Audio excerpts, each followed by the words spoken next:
afternoon. I appreciate you being here with us this afternoon. I'm so sorry for the reason. I'm Chris Peterson. I'm the Chief Executive Officer of the Department of Health and Human Services. On behalf of I want to say how saddened we are and to convey our sympathy to the families and friends of the victims and to those who experienced yesterday's tragedies. Our thoughts and prayers are with you. It touched all of us. One of our director's wives was there at the time, as well as the two administrative assistants we have in our office. As Governor Hyman indicated this morning, Robert Hawkins had been awarded the Department of Health and Human Services. He was petitioned into our custody on September 17, 2002, and DHHS custody was terminated on August 21, 2006. Services included 3 of our 6 divisions. The divisions are Children and Family Services, Behavioral Health, and Medicaid and Long-Term Care.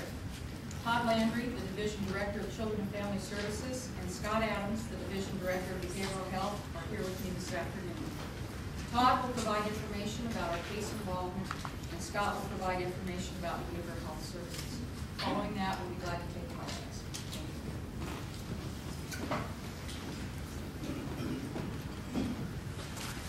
Thank you, Chris, and good afternoon.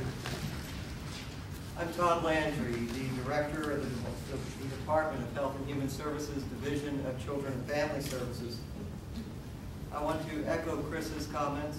We are, of course, deeply saddened and shocked by yesterday's events. And our thoughts and prayers are, of course, with the families of the victims. I know when I first heard the reports, the news made my stomach drop. And then learning that Robert was a former state ward was more difficult to hear. The information the department can provide from our records about Robert Hawkins is limited by Nebraska statute and federal law. We can provide whether a child is a state ward or was previously a state ward, when a child became a ward, and when custody was terminated, the adjudication type, the status of parental rights, and if other children in the family were or are in state custody.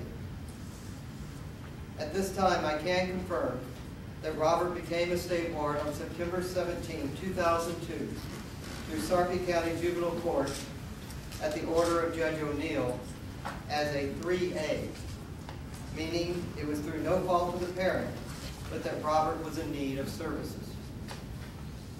Our custody ended on August 24, 2006, when department custody was terminated by the court. Parental rights are intact, and no other children in the family have been or are currently state wards. Last night we retrieved our records from storage and have been reviewing them. This morning we also reviewed court records.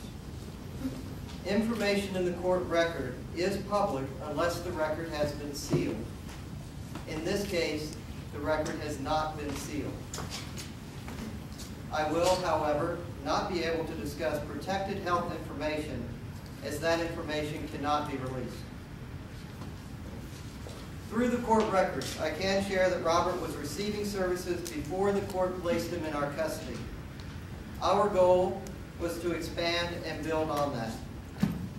Robert's case was managed through the Integrated Comprehensive Care Unit, ICCU, meaning he was served jointly by DHHS's Central or Eastern Service Area and Region 6 Behavioral Health Services. Robert received services through several residential treatment centers, a group home, day services, and an agency-based foster home. He also received inpatient hospital treatment.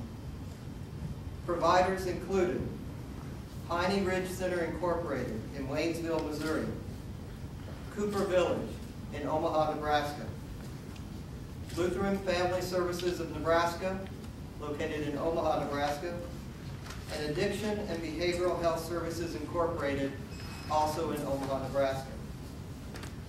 I'm unable to provide specific information about treatment because that is protected health information.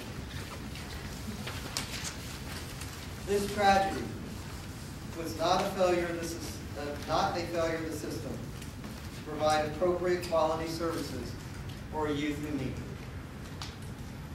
it. Again, based on our review, we believe that this tragedy was not a failure of the system to provide appropriate quality services for a youth that needed it.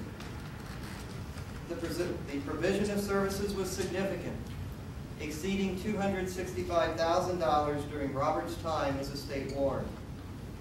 In addition, we are aware that private resources were also used to access services. At this time, I'd like to go over the timeline that you've been given. This chart shows the main activities from the juvenile court records during the time that Robert was in state custody. On the bottom of the chart shows the placements or services. Along the top of the timeline is information from court orders as we have been able to verify them today. Beginning in May of 2002, Robert began receiving services at Piney Ridge Residential Treatment Facility in Waynesville, Missouri. Later that year, on September 17, 2002, Robert was made a state warden through Sarpy County Juvenile Court through a 3A no-fault petition. In February of 2003, he began services at Cooper Village's residential treatment and then group home facility in Omaha, Nebraska. In November 2003, a sub-1 misdemeanor petition was filed in Sarpy County Juvenile Court for a fight by mutual consent.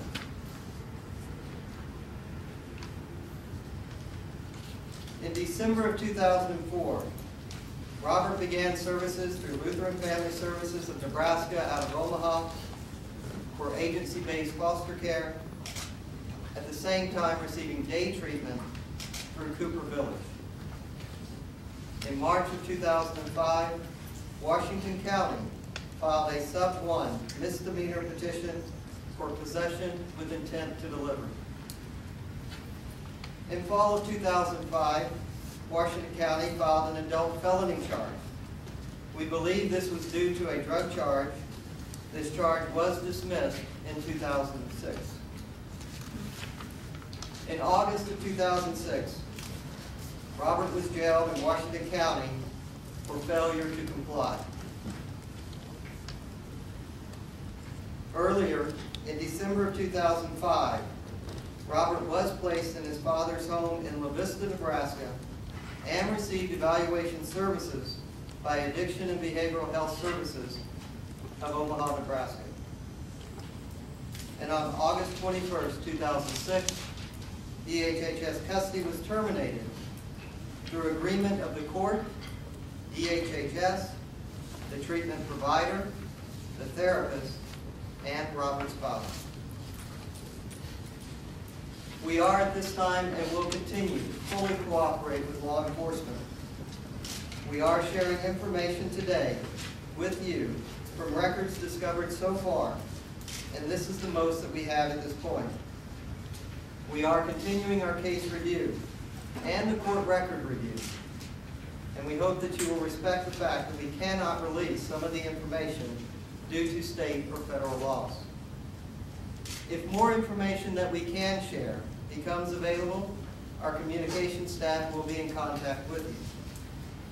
I want to thank you again for coming. And at this time, Scott Adams will provide additional information regarding behavioral health services.